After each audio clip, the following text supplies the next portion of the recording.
Alors, regardez bien ces images.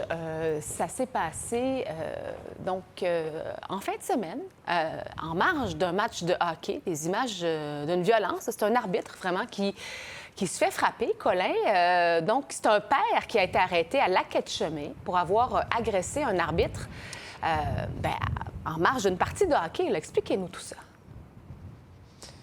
Ouais, père de 39 ans qui a été arrêté pour voie de fait, évidemment, samedi soir. Donc, c'était pendant une partie entre deux équipes locales où on me dit qu'il y a une bonne rivalité là, depuis un certain temps entre les deux équipes. Et il a été libéré sur place là, sous promesse de comparaître éventuellement, ce père-là. Le Journal de Québec nous dit ce matin que l'arbitre en question a dû aller à l'hôpital se faire vérifier. Ce que la Sûreté du Québec me dit, c'est qu'il y avait des blessures mineures.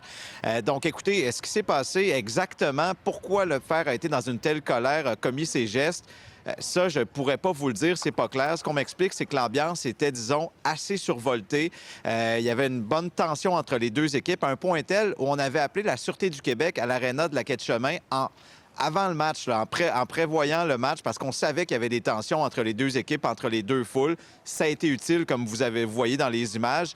Et ce qui est particulier, Catherine, c'est qu'hier soir, donc dimanche, les deux équipes s'affrontaient à nouveau à Beauceville ce moment-ci. Et dans les images qu'on vous montre, vous avez des images de véhicules policiers à Beauceville encore une fois. Donc, la Sûreté du Québec a encore dû déployer des ressources en marge de ce match de hockey.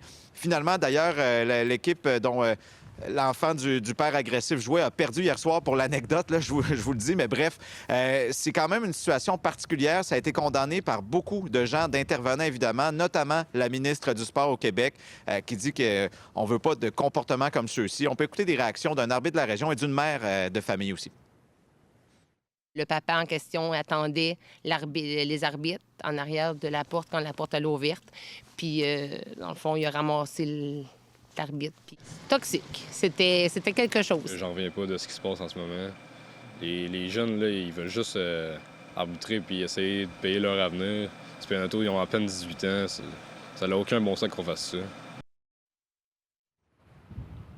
Et pour ce qui est de l'équipe dans laquelle le garçon de cet homme évolue, l'homme qui est accusé, on a aussi condamné les gestes là, en disant que c'était vraiment pas l'image qu'on voulait donner, qu'on voulait que ce soit dans le respect. Donc, je vous dirais que tout le monde condamne les gestes, mais quand même, il y avait probablement un environnement propice à ce débordement. Merci, Colin. À tout à l'heure.